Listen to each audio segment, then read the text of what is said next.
Ja sam Lucija. Ja sam Hrvoje. Pečar i predstavljamo selo Karasovići. Ja radim u jednom starom ljetnikovcu kao čuvar knjiga i povremeno lajem na mjesec. Trenutačno sam nezaposlen, čekam na burzi posao. Velika tajna je zašto smo mi na Konoviziji. Top secret. Moj najveći strah su scene iz horora i psiholoških trilera. Najviše se bojim djece koji su negativci. Strah od zmija. Za ničim ne žalim u životu jer smatram da se sve događa s razlogom. Najteže mi je podjela karantena za vrijeme korone.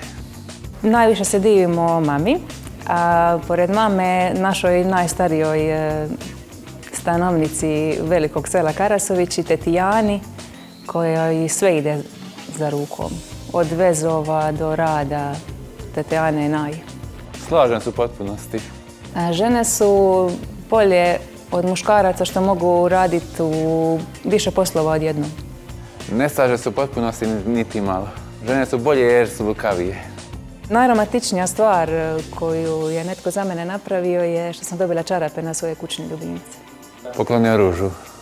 Od našeg nastupa se očekuje dobra zabava i podrška od publike. Evo, sve što je Hrvoje rekao potvrđujem. Dođite i navijajte. Budite uz Karasoviće.